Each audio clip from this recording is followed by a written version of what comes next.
This is the Say It Can't Gamer, and you are live with the MMA Holes! Mixed Martial A-Holes. MMA Holes, MMA Holes, MMA Holes, MMA Holes, MMA Holes. You like to be a mixed martial A-hole. MMA holes, MMA holes, MMA holes, MMA holes, MMA holes. Boom, boom, boom, boom. No way. Oh! From the Queen Studios of New York, UFC London Fight Week, UFC 223 preview, Devin Clark live, the MMA Holes Hour with the MMA Holes.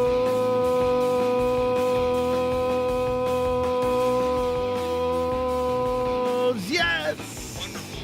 Wonderful, wonderful. Ladies and gentlemen, it's good to be here. The MMA Holes Hour. That's right, not the MMA Hour. The MMA Holes Hour is here on a Monday night. We do this every Monday night. And what better way to celebrate the MMA Holes Hour with a little UFC 223 talk? And we have a friend of the show here. Ladies and gentlemen, boys and girls, Devin Clark is back on the MMA Holes. Devin, welcome back to the show.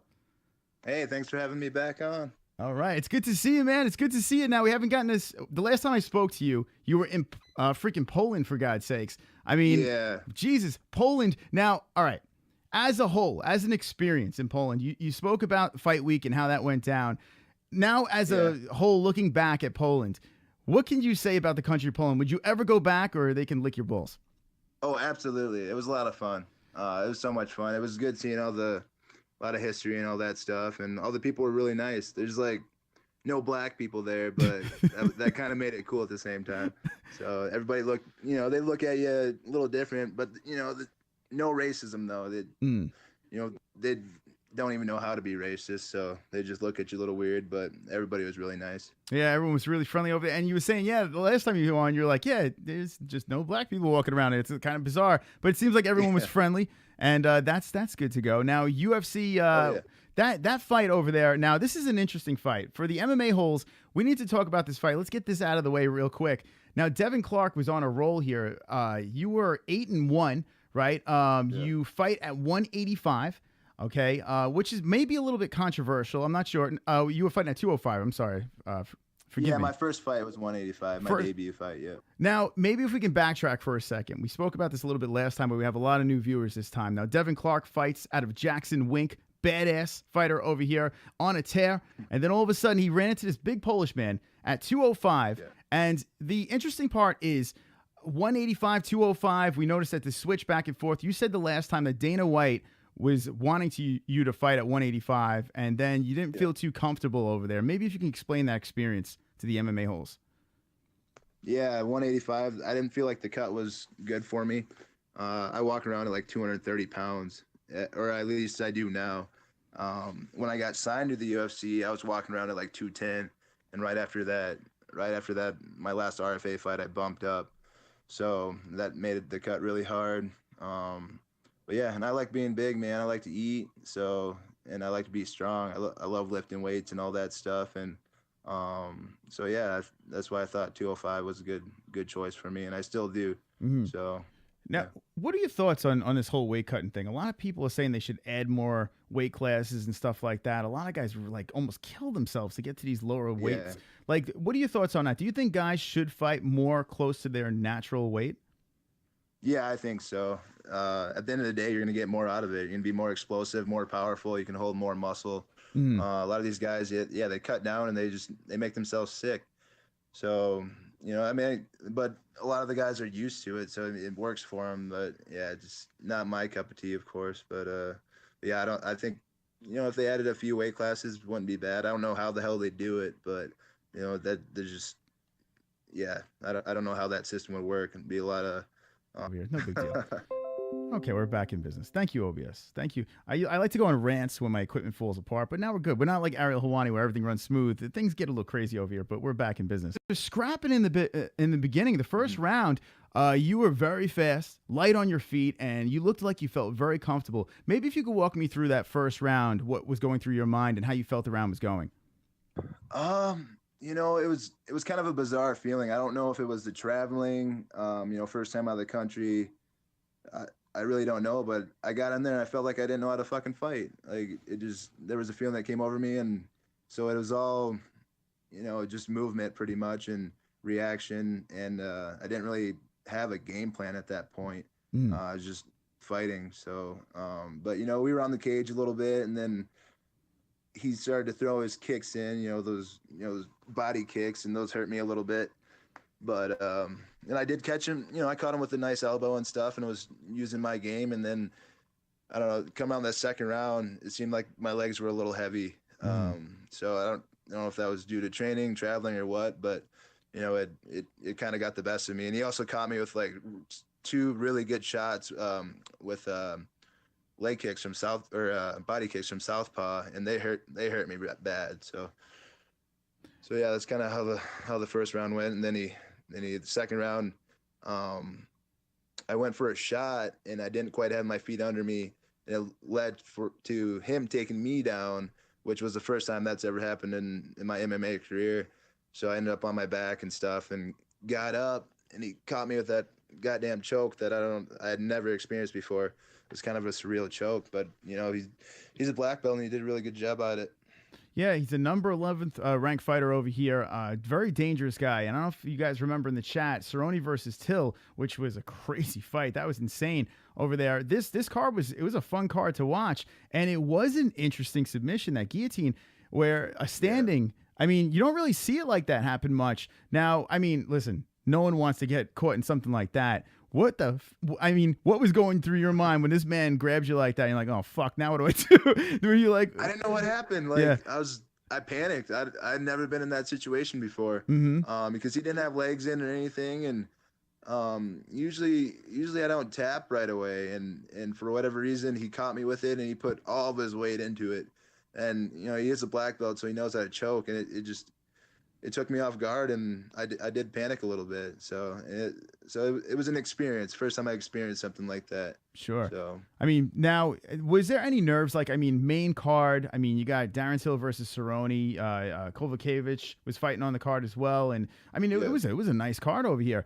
Was there, like, with the travel you said and being on the main card, did you feel extra nerves in a situation like this? Did you feel added pressure, or was it just another day at the office? It was added excitement.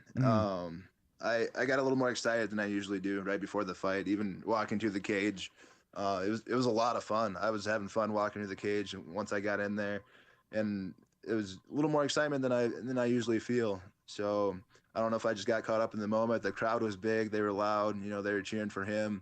I expected to get booed, but the people in Poland are so nice that they didn't boo me. So no kidding. So yeah, they were really nice. So when you were walking out, they were actually cheering you, or they were just kind of calm? They were kind of just calm. And I was walking out, and there was like no energy. Or at first there was no energy. Like, I was expecting boos, because even though that's negative energy, it's still energy. And so I like kind of tried to like taunt them a little bit for whatever reason, and a few people like clapped or whatever. So, but yeah, I didn't get booed at all. So is it weird fighting in a different country though? Now you're inside the cage. Do you feel? I mean, you've been in the octagon multiple times now. Being inside the cage on another country and stuff like that, is it a complete different experience, or once you're in the cage, is it all zoned out? Same cage. So, yeah, it was same feelings. There's just a little extra excitement, just probably because the crowd was loud. Once he got in there, they were cheering really loud, and it was fun. It was a lot of fun. So now, okay, so now you go back to the gym, Jackson Wink, a badass gym over there. You go back to the drawing board, and now you have a fight on UFC 223, which is a banging card. Like, I've been begging for a card like this for a while. Honestly, in my opinion, and I complain and bitch on this show, and that's all I do over here. But I noticed that it's been a little lackluster, and then they put together this card over here, UFC 223, and it is just bonkers here. And you are on the prelims over here, but I mean, this thing is stacked. It's absolutely stacked over here. You got the GOAT Artem Lobov, for God's sakes, on the card. Main event, right? Yeah, main event Artem is on the card, for God's sakes. I mean, Jesus, a legend's going to be there. But seriously, like, the main card is completely stacked all the way up to you. I mean, even the preliminaries, it's must-see TV, this stuff over here. Now, when you get the call to be on UFC 223, what goes through your mind? I just thought it was pretty cool. It's a cool card. Of course, Khabib, Ferguson, shit, that's going to be a hell of a fight. Then Johanna Rose, too. I was really excited about that. And at first, kind of wondering my placement in it. It'd be nice to be on at least the prelims, but, I'm on Fight Pass again, which is all right. It's still a fight. So I'm going to start on the first fight of the night. Oh, are you really? Oh, wow. Yeah, so I'm on UFC's website right now, and they must have it wrong then. Hold on, let me refresh it. But they have you on the regular prelims over here. So you're saying you're starting off the night? Oh, really? Yeah. Look at that. I've just broke you. Maybe. You just got bumped up, my friend. I'm wrong. I don't know. You just got a promotion because they heard you on the MMA holes and like, wait, hold on a second. Hold on, let's put him on the prelims. Thank you. Yeah, you're on the regular prelims according to this. You're following Dunham versus Tizamov over there on the prelims. Yeah. So look at that, huh? Dreams do come true. Does that feel better now? Cool. Does that, like, listen, you're on the 223, so that's fantastic, but you're not opening up the night. Do you prepare differently for something like that? No, same. I'm gonna show up to fight, and that's what's gonna happen. And there's gonna be a lot of buzz around this anyway. So even if you're that first fight of the night, there's still gonna be so much going on fight week and whatnot. So it's like, it's be prepared for just a lot of shit, a lot of stuff. Good and bad. The last fight, you looked really confident. Like, that's what I noticed when I was watching the last fight, especially the first round. You look super confident, super fast over here. And now you're fighting this guy, Michael Rodriguez, okay? Now, I think he's from the Contender Series, if I'm not mistaken. And okay, yeah. All right, so mean-looking man. His picture's very mean over here. 9-2-0. He's from the Contender Series, and he got a first-round knockout over here. Okay, so now, how do you plan for someone like this? I mean, he technically, this is his first UFC fight, right? I mean, if he fought in the Contender Series, that's a shot, but this is his real first fight. What would be your plan of attack against? I mean, I don't want to say your game plan because we don't want to, tip him off because I know he watches the show, of course. But but Michael Rodriguez, how do you approach a fight like this, especially after coming off the fight like the last time? How would you approach a fight like this? I've been in the gym working with my coaches and teammates, and we're prepared for him. It's gonna be a rough night for him, but most likely gonna take his ass down and beat the shit out of him. He thinks he's got a nice little knee, but we're ready for that. You can throw that knee all day long, so be ready for it. What's weird over here too, what I noticed, I don't know what the hell this means, but it says you're 205 and then his weight is 192. So maybe he's in a similar situation as you. Maybe he is a 185er or going, I don't know. I'm not sure how that works over here. I wonder what he's. I've heard that he is a true 185er. Okay. And I saw in his last fight, he had a little fluff on him. So,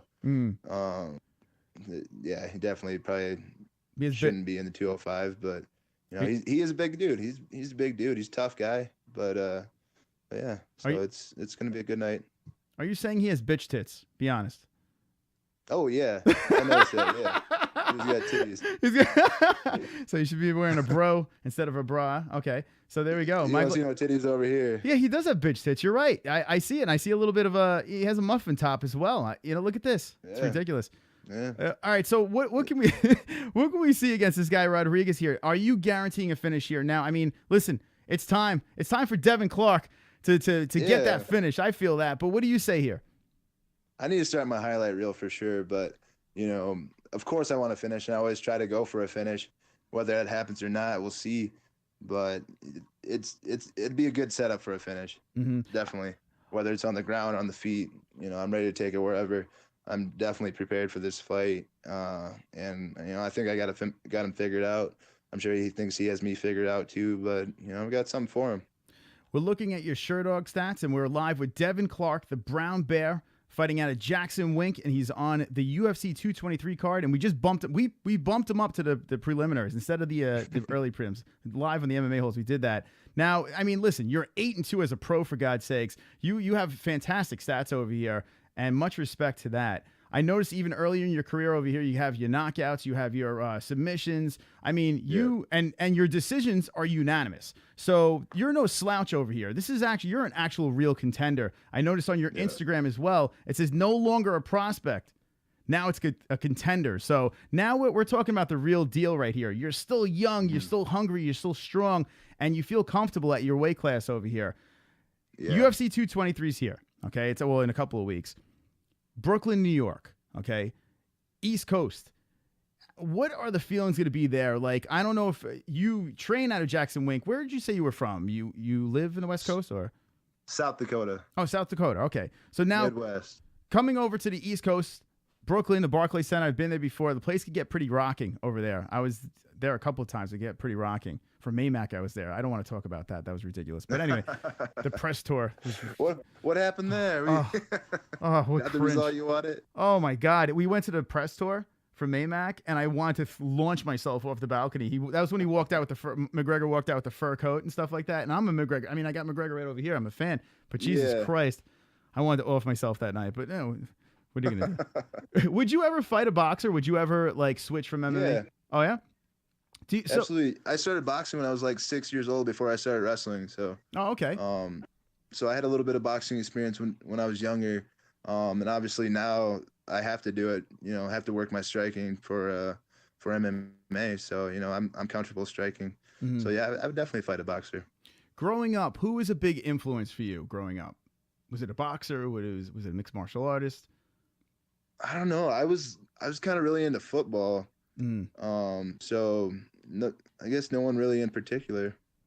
Mike Tyson, that's everybody's, but sure, that's somebody I've always wanted to be like. But yeah, I guess no one in particular as a sports person. You played football? What position did you play? I played a lot of positions. I was really athletic, so they bounced me around a lot. Fullback, tight end, defensive end, linebacker. I even played like offensive tackle and guard at one point at like 185 pounds. So.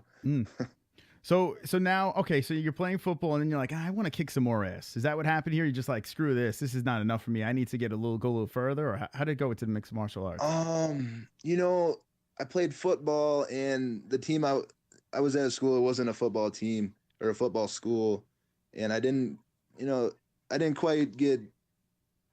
I like the individual aspect of wrestling better, so I wrestled in junior college instead of playing football. I chose to wrestle over football in junior college, and then from there I was JUCO national champion my freshman year in junior college, and then I got fourth my year after that, and then I was out of school, and then I started MMA. So that's kind of where it took off. Oh. Now, the live chat is popping right now. We got about 60 people watching. I see a Vigo Stockholm says, this guy must have smashed so many white cheerleaders. Now, is this true? Did you smash a lot of white cheerleaders? No. Funny thing. Yeah, I got a fiance, and I've been with her since I was 16. Oh, wow. So I'm 27 now, so yeah, I didn't get much time for smashing cheerleaders. I now remember you saying it the last time we were in Poland and we were asking if the Polish girls. Yeah, so 16 years old, so basically a high school sweetheart. That's awesome, man. Good for you, man. Yeah, we get married in June, so. Oh, congratulations. All the MMA holes invited? All the MMA holes going to be showing up to the wedding? Or no, I wouldn't invite them. Nah. Yeah, we know how these idiots are. Anyway, they've been very polite right now. Guys, if you have any questions in the chat, drop them in and I'll ask I'll ask our friend, okay? So just everyone relax over there. Devin Clark is live. UFC 223 is going to be the card that he is on, and it's going to be something else. Now, where are you walking around now? What weight are you walking at? About 230, between 225 and 230. Oh, okay. So now fight week comes around. Where are you looking to be on fight week? About 220. 220. Okay. So I usually cut from 220. 220. Okay. So so this is a comfortable weight class for you. You're fighting a guy named Michael Rodriguez over here. What can you say about a card that has there's so many people up top that people are foaming at the mouth about it. You got Ferguson, Nurmagomedov, and Namajunas versus Jędrzejczyk. You even got Raging Ally Kenta, who's a freaking nut job, and Chiesa, Pettis. It is so stacked. How can you get super pumped up for a card like this? Like, how do you get amped up for something like this when it's like all these superstars on this card? It's a fight. This is it's my well-being at stake and my family. A lot of money at stake, and I'm also competing with those guys for a fight bonus. Like, how awesome would it be for me to win a fight bonus over all those guys? And so that's a goal of mine too. All those fights, that'd be huge. That'd be really huge for my career. It's funny you say that. Looking at this card, right? You look at a lot of things could happen on this card, but why couldn't you get a fight bonus? You got this guy Rodriguez, all right? He puts his opponent down in the first round. Okay, you're here to make a statement. You're not looking to get taken out. So it looks like this thing is going to be a blazing fight. It looks like this thing is going to be fireworks over here. Do you think that this is going to go to different distances fight? Nah, I doubt it. If it does, it's me just on him beating the shit out of him for 3 rounds to see how tough he is. But no, I'm a wrestler. I'm really comfortable laying on a guy and pounding the shit out of him from every angle. I've done it before. My amateur career, that's pretty much all it was. Even early in my pro career, that's pretty much what I did. So yeah, you got sorry, you gotta keep going. I was gonna compliment you. Just now started to like actually fall in love with the striking aspect of it and being able to have the skills to finish people on my feet. Haven't quite showed it yet, but it's definitely there. Is that what you want? Now, we know your ground game is legit. Uh-oh. Someone's donating right now. And it's a Jessie's Tits Showing song. Let's all dance. Oh, my God. Jesse's Tits are showing live with Devin Clark. Oh, my goodness. Doesn't fucking care. That's our moderator, by the way. They're talking about our tits. It's ridiculous. All right, one more verse. Here we go. Chorus. Jessie's got her tits showing. Oh my God. Oh my God. All right, all right. Here we go. Here's a question for Devin. All right, here's a question for Devin Clark. Has Devlin made a fighter shit themselves? Okay, so Frank Bavon, thank you for the donation. They want to know if you have ever made a fighter shit themselves. No, I don't think so. All right. Yeah, we're like, I don't know. It seems like every time we have someone on here, a guest, somehow it gets back to shitting themselves. It's ridiculous. I don't understand. But people like shit, I guess. Talk about it. What would you do in a situation like that? We've spoken about that before. Like, God forbid something like that happens. I guess your adrenaline's going so much that you just keep going, or you're like, dude, you just shit yourself. Like, how would you react in a situation like that? Well, yeah, you can't be like, oh, time out. I shit myself. Like, you lose the fight. You can't lose a fight for shitting yourself. Yeah. You gotta keep fighting with that shit. Do you guys, does it, like, when you're at the gym and stuff like that, do people, like, horse around about stuff like that? Like, I'm going to beat the shit out of you, like, literally? Like, do people trash talk like that, or is it just, like, old business? Not, like, literally, no. Like, no, I've never known anybody, like, trying to make someone poop themselves. Yeah, I don't know. We asked some weird questions over here. We're looking at your Instagram. They can follow you at Brown Bear UFC. Go check him out on Instagram, Twitter. Do you ever have an interest in starting a YouTube channel? Yeah, I've thought about it. Me and my marketing guy, we've I might even have one. I don't. I tell you what, it's a great idea. It'd be a great, especially with Jackson Wink. I mean, you got a lot of characters over there. I'm sure you could have a lot of fun. We're having Aljamain Sterling. I think he's going to come on next week, and he has his whole Instagram page. Oh, we got a donation. But Aljamain's got a YouTube channel too. All right, let's see what we got. Vladimir says, Devin, are you planning to make fun of Rodriguez's bitch tits pre-fight to get under his skin? Like, call him titties during the weigh-ins. Yeah, that's a great idea. That's not a bit like when you're staring him down, and you just be like, "Look at those bit tits," like, or just slap his little bitch. I might give him a little, little scoop.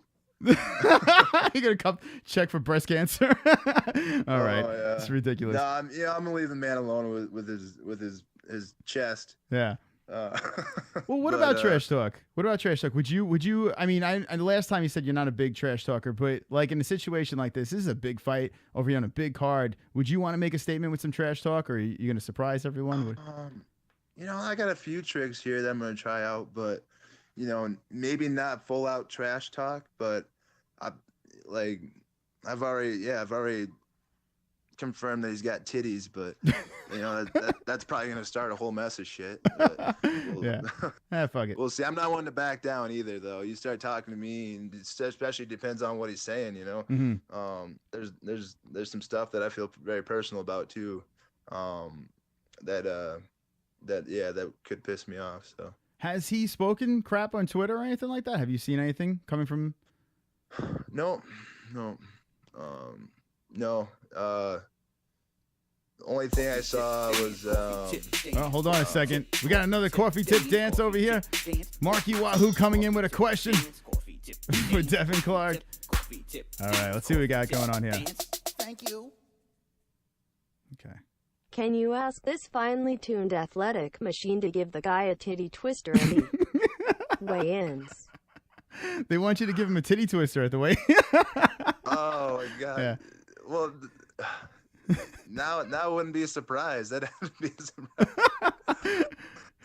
Well, we saw Mike Perry. We saw Mike Perry try to pants his opponent the last time. I mean, that didn't work out too well, but it would be funny. No, it was a fail, but it was still kind of funny. He's a character. I like Mike. He's a cool dude. Let me know. Max is a cool dude too. Yeah. So. I mean, how about that fight? Mike Perry, he caught a beat in the first 2 rounds. I was like, holy shit, this dude caught a beat. But he still was in there in the 3rd round. Mike Perry, the sick fuck. He was still. What do you think about Mike Perry? Do you think, like, a lot of people are super high on him? I'm a fan of Mike. I like the brash craziness. What do you think of a guy like Mike Perry? I like Mike. I met him at the UFC Fighters Retreat, and we hung out a little bit. He's a cool dude. Same with Max. Both cool guys. But I like Mike. He's the character, and he doesn't give a shit what people think. And I like that. I wish I could be a little more like that sometimes.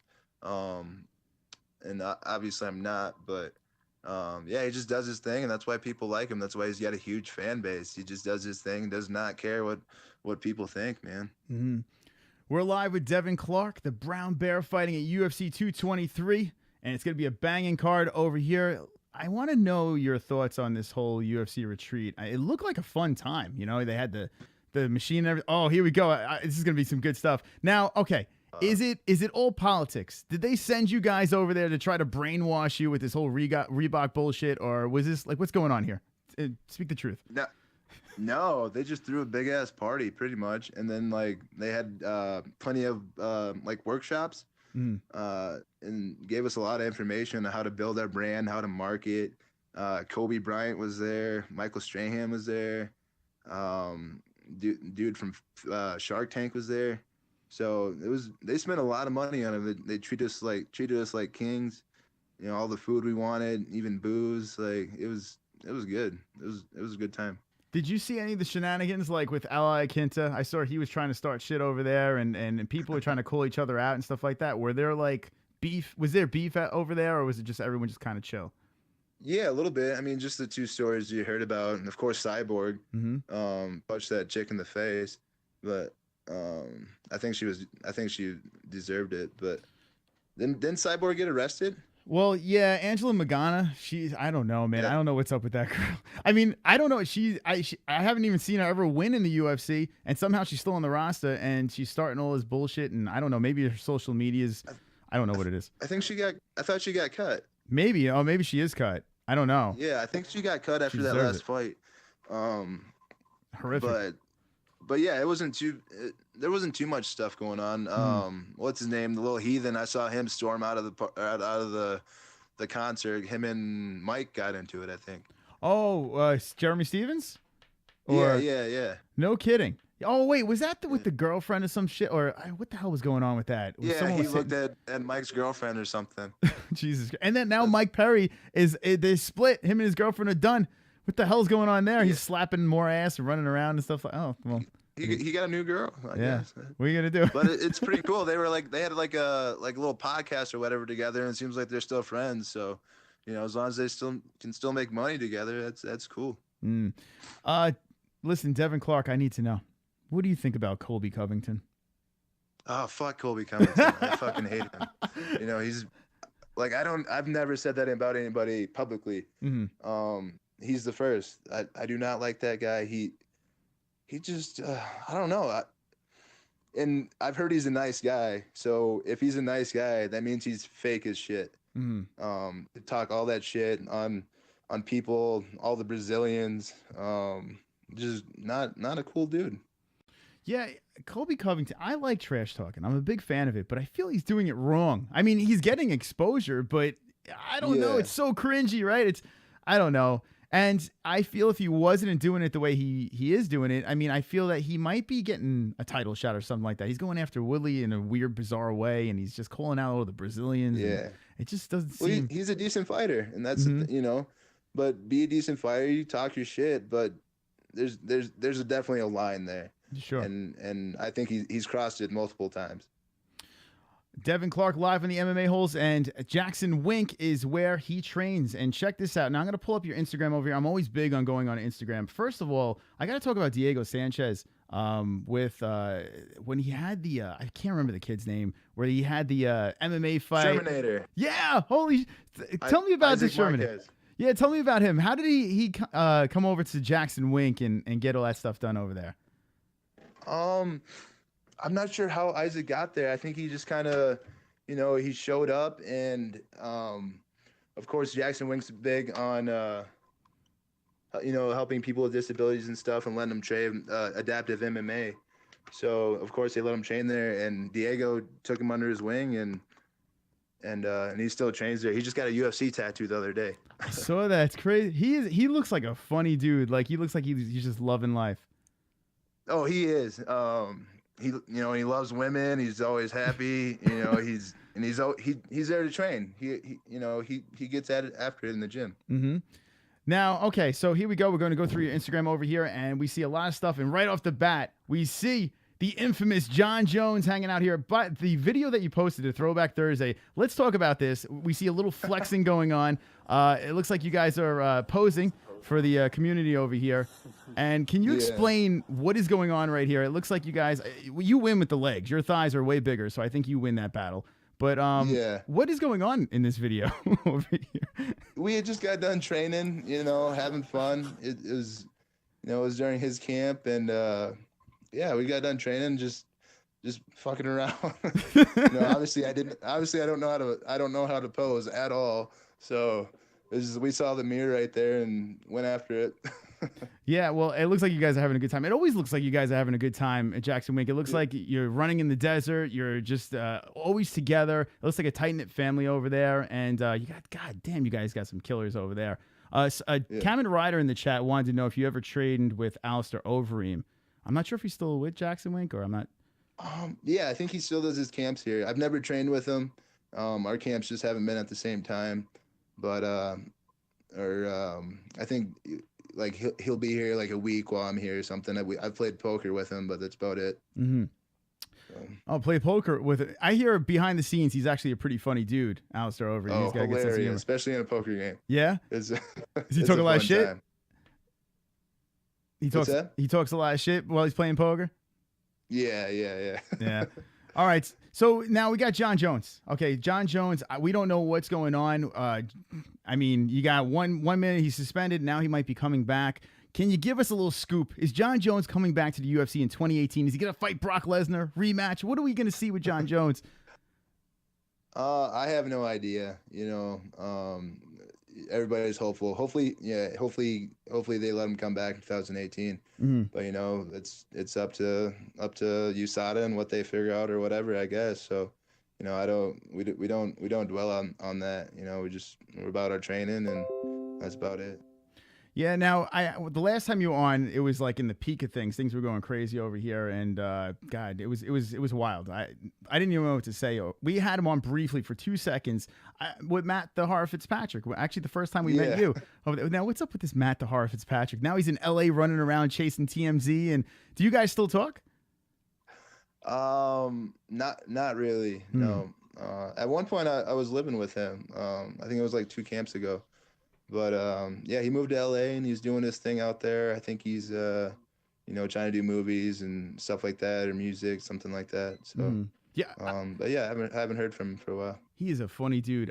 Every once in a while he'll shoot me a text, or if he has like some crazy idea, he wants to promote something, he's like, "Yo, man, Photoshop this, let's go." And he's like shot out of a cannon. Whatever he touches, somehow he gets exposure. So he's doing something right, I guess, right? He can talk some shit. That kid can talk some shit. That's for sure.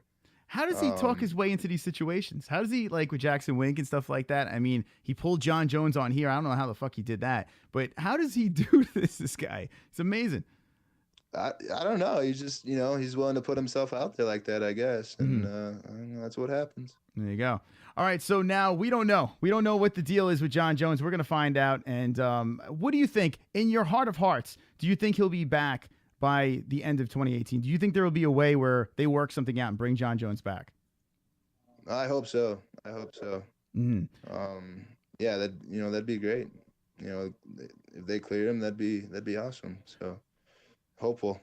Now, I know you guys are tight and everything like that, and you're probably sick of answering John Jones questions, especially when it's on social media. I'm sure people ask you all the time.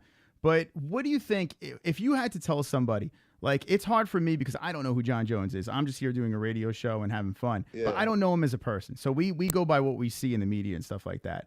Now, people are saying his legacy is tarnished and this and that, but you train with the man. You see the man on a daily basis. I mean, the guy, on paper is probably the greatest of all time, right? I think pound for pound, he's probably the greatest of all time, this guy here. Now, do you think that this tarnishes his legacy in any way? Or like what would you say to the haters?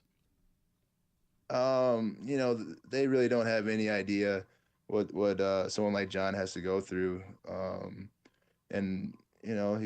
yeah, I don't think it tarnishes his legacy at all, because when he comes back, he'll do the same shit he's always done. He's gonna win. He's a very smart dude, especially when it comes to the fight game. So it's and he can do whatever he wants to do and be good at it.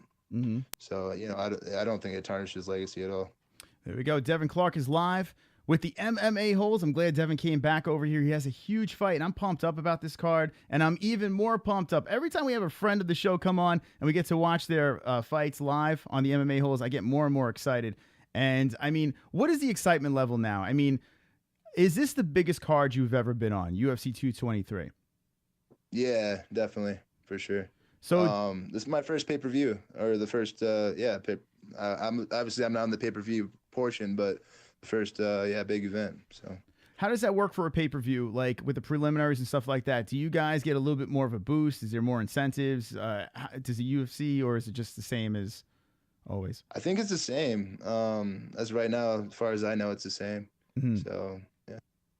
With the whole Reebok deal, I'm pretty sure by the end of the year, the Reebok deal is done, if I'm not mistaken. Then who knows if they're going to re-sign and stuff like that. Would you be for Reebok coming back? Would you be for that? Or would you like to see the sponsors coming back? Which route would you like to go? Oh, I'd love to have sponsors, If we could work, if Reebok or whoever comes on board, if we could work with them, that'd be great. Because I don't see any reason why they can't be there and allow us to have local sponsors at least. Maybe it might not be huge commercial sponsors, but at least local sponsors.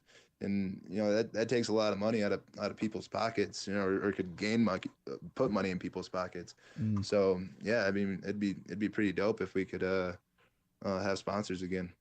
Yeah, I don't understand. I don't get it. Like, you watch these other promotions and you could slap patches all over, you get sponsored, and I think that's what you guys deserve. You guys are in the cage. You're putting everything out there. You have these training camps that you have to pay for and stuff like that. Literally, when you're coming out of these fights, how much money could you possibly make on top of the training camps and stuff like that? Does Jackson Wink, if you're training out of Jackson Wink, do they do you a favor? Do they help you out, in a certain way since you've been there for so long? Do they cut you a break, or how does that work with Jackson Wink? It depends on the fighter and how they have it set up with the gym. But, usually with most of the pros, I think it's like a percentage or whatever. And it also, there's so many coaches here. It depends on which coaches you have too. So, but, Jackson Wink, they definitely do a good job of taking care of us and, making it easy as possible. They got all the dorm rooms and stuff like that. And, for guys to come there and train so yeah, they try to make it easy as possible. Who will you have in your corner for this fight? The same crew that you usually have? Yeah, Coach Wink, Mike Winklejohn, and my wrestling coach, Coach Chad Smith, and then of course my dad, David Clark. So, and yeah, that's awesome. So yeah, your dad made a quick appearance the last time. Is he always in your corner? Yeah, he definitely is. So that's awesome. I forgot what he was saying last time. He was saying something in the background. He's talking about my debut fight. He's like, "Yeah, you got knocked the fuck out," or something like that. But no, my dad's a character, and he definitely adds to the mentality before I go into the fight. So he's definitely my mental coach and always has been since I started boxing and wrestling. Pretty much my whole athletic career, whole life. He's always been my mental coach. So it's he's gonna stay there. When you're fighting and you see your father in the corner, does it mean more? Does it bring out more inside you, like that fire, just seeing family in the corner? Oh yeah, definitely. And like I said, he's my mental, he's my coach, and always has been. So there's definitely certain triggers, certain words or whatever, certain looks. There's been many times where it's just, certain look, get it done, and I'm able to just click and do it. So, and that was a big thing. And when I grew up in wrestling, he was the loudest one at the wrestling meets, at the wrestling tournaments, yelling, saying whatever he was saying, cussing out refs if he had to, if I wasn't being treated fairly. He never really held back, and it was always in my best interest. So over the years, we've definitely got a little system down where there's triggers. So. Here we go. We're live with Devin Clark. He's fighting UFC 223 versus Michael Rodriguez on the preliminaries of a stacked card over here. Here's what I want to do right now. The chat room wants the phone lines open. So, Devin, would you like to take a couple of phone calls from these assholes inside this phone? Absolutely. All right, here we go. You're a sport. All right, here we go. You can give a call at 516-522-0267. Get in on the line with the UFC superstar, Devin Clark, fighting UFC 223. Brown Bear, it's at Brown Bear UFC. And there was a debate. Okay, now they want to know, are you full black, Puerto Rican, Dominican? They want to know what you are because there's a controversy because you're a little light-skinned and everyone's like, no, he's not black, he's Dominican, he's Puerto Rican. Can we confirm it right now? What are you? Yeah, I'm black and white. My dad's black, my mom is white. Well, there you go. And, yeah, I'm just a country boy. Okay. So. All right. So now that it's cracked, the case is cracked. Jose. Hold on a second. Jose, hold on. Holy shit. To come take them belts off me. Donations coming in. As partial owner Vagisil Inc., we would love to sponsor you if we can put our product name somewhere on your trunk's next fight. Okay, so Vladimir's coming in and says, as a partial owner of Vagisil, he wants to put a sponsor patch, Vagisil, on your. I don't know. Yeah, if Reebok allowed me, I'd put it right on my crotch. Yeah. There we go. All right, Jose, welcome to the show, man. You're live with Devin Clark. What's on your mind? Hey, Devin, what's up, man? Hey, man, how you doing? I wanted to ask, I want to see if I can get two questions. One about weight cutting. What does he think about the whole weight cutting thing? Does he think that guys should try to fight closer to their natural weight, or does weight cutting somehow benefit the fighters?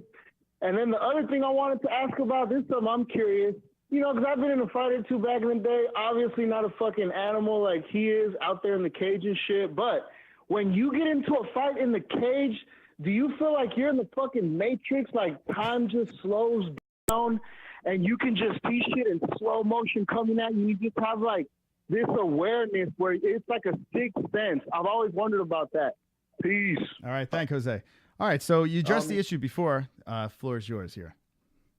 Yeah, like I said before, definitely more of a natural weight would be better. I cut down to 185, and I just didn't feel right. Didn't quite have the explosiveness and everything else that I do at 205. So yeah, I mean, and like I said, it's different for everybody. Some guys like to cut the weight and be, a little bigger, gain 20, 30 pounds back, whatever. But yeah, I definitely think closer to the natural weight. And for like the in-fight stuff, adrenaline is a hell of a thing. When you're getting hit and whatever, it's definitely different than like in practice, because you feel it, but you don't feel it at the same time. It's kind of everything's kind of numb, so you just get through it, and that's why you train and prepare for it. It's not quite like the Matrix though, because when you get hit, it'll throw you off the game. You have a game plan, and you get hit, that might go out the window. You have to just react and do what you practiced and what you prepared for.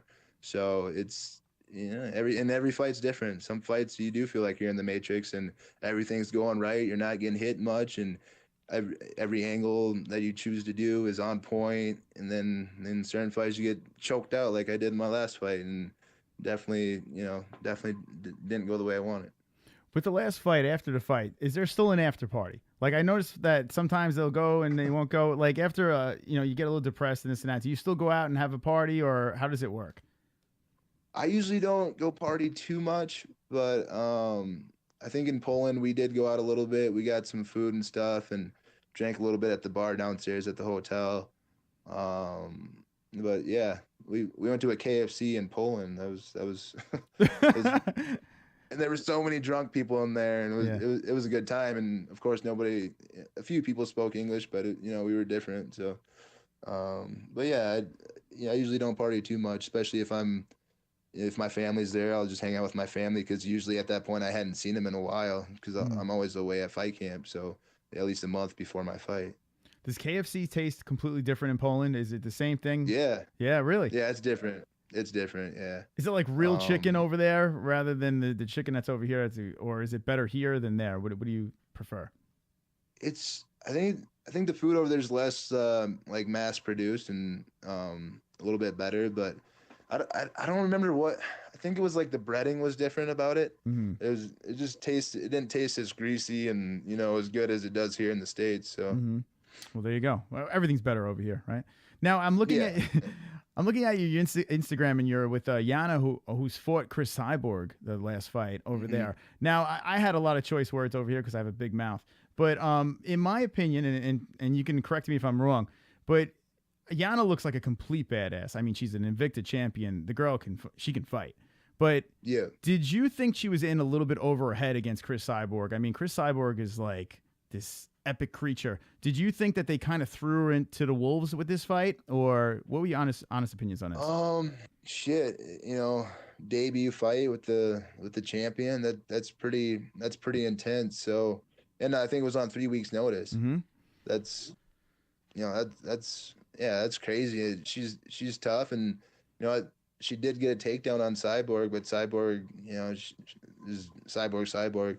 But Yana did what she could, and she's definitely not done. That's definitely not the last anybody will see of her. She'll come back, and she'll probably go on a winning streak. She's a tough chick and trains really hard. She comes over here to Jackson Wink from Russia, and she trains her ass off. She's one of the hardest workers in the gym. So she's definitely not done fighting and not done. She'll definitely climb back up there. Hopefully a rematch there at some point.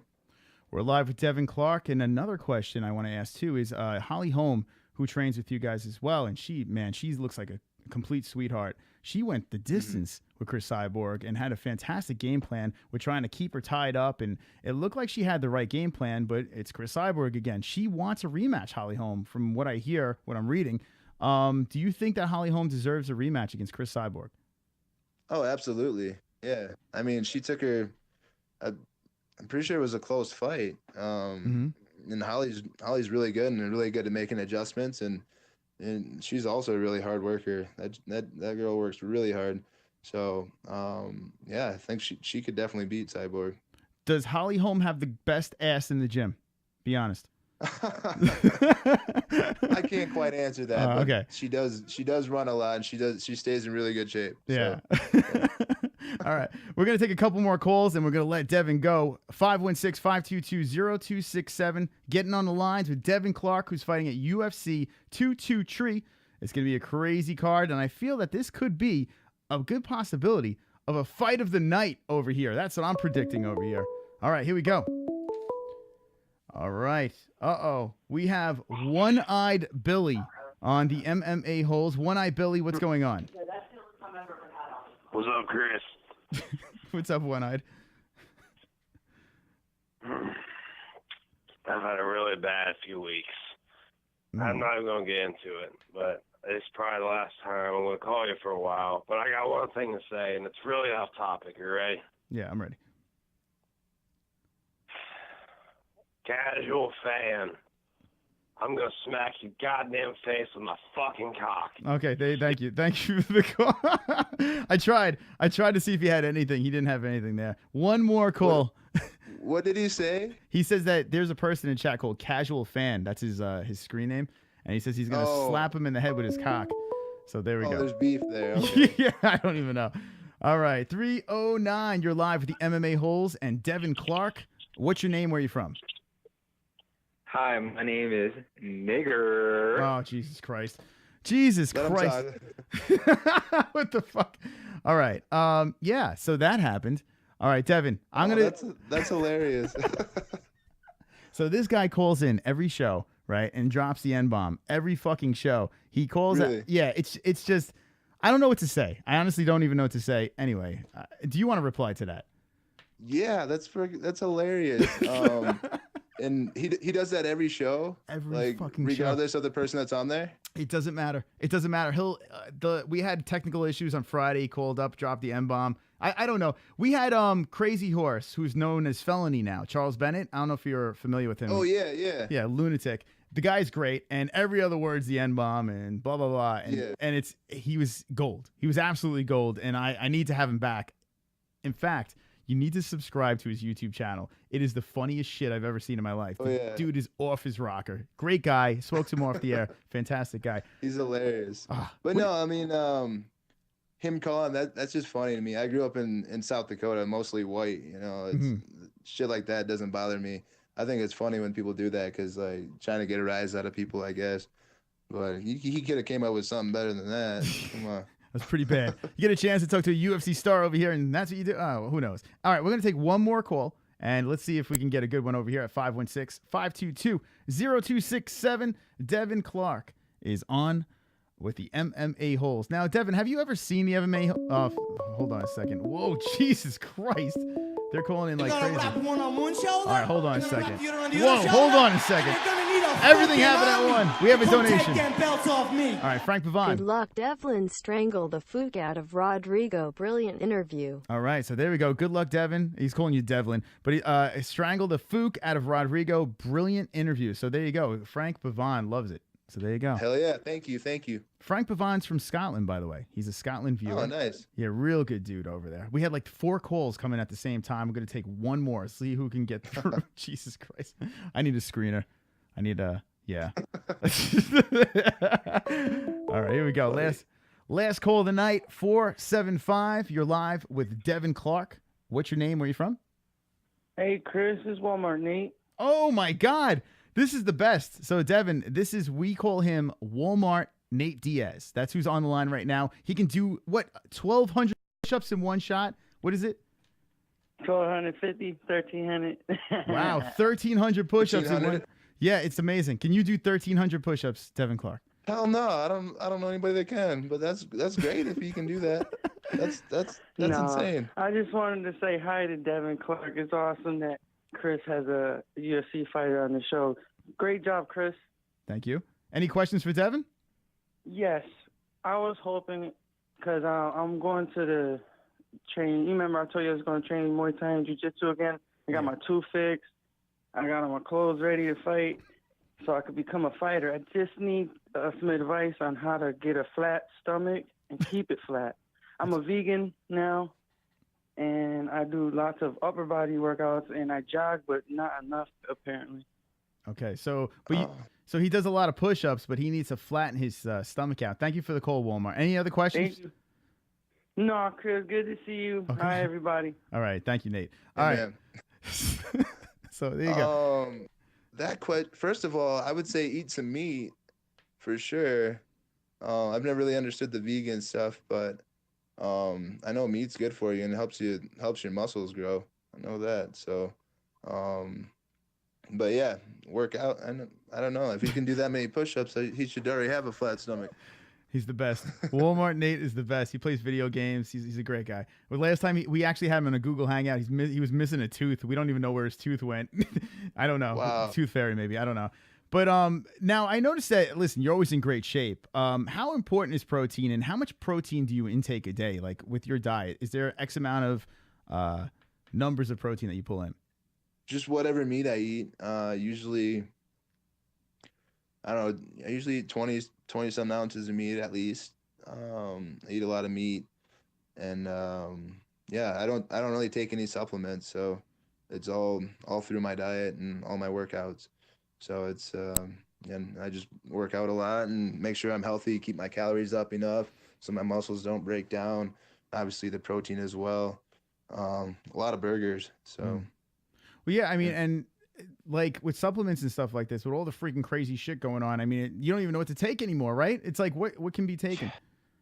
Man, it's scary. Like especially when I got signed to the UFC, and I think like the first call I got to really know that I was in the UFC was from USADA, and they scare the shit out of you right away. They pretty much don't take anything, and now I'm used to it. And there's actually quite a bit of stuff that you can take. You just have to research it pretty well, and they do have good resources for you to research. But and you don't know what a lot of the places don't put some of the ingredients in the stuff. So I just, after all this stuff John has had to go through, I just don't take anything anymore because you just can't trust a lot of these companies. Mm-hmm. All right, here we go, Devin Clark. And I tell you what, it's been another great experience with you. I have to ask you one more question. Who do you like better, Jackson or Wink? Be honest. Who do you like better? That's it. They're my coaches. I can't. You're stuck on an island. They're both great. They're both great guys, and I learned so much from both of them. So okay. I can't compare them. Okay. All right, Devin. If there's any sponsors or any shout outs that you want to do, now's the time to do it. Yeah. York Athletics. They supply me with my shoes and stuff. This the sweatshirt I'm wearing. Yeah, IAB manufacturing. They do my shirts and stuff. And then that's pretty much it for now. But I just want to thank everybody for supporting me, and hopefully I gained some new fans tonight. And thanks for having me on tonight. I appreciate you coming on again, and it's good to talk to you in America this time around. Good luck. We're going to be doing the weigh-ins. We're going to be going down there, and we're going to be storming outside. The MMA holes, we're going to have a meetup. We're going to be doing stuff out there. So when you're done flexing on the scale, come outside and say hello to the MMA holes. I'll give you a T-shirt, for God's sakes. Absolutely, we'll do. All right, good luck on 223. Kick some ass, and we can't wait to have you back on here. Devin Clark, thank you. Thank you. All right, there he is, Devin Clark, live in the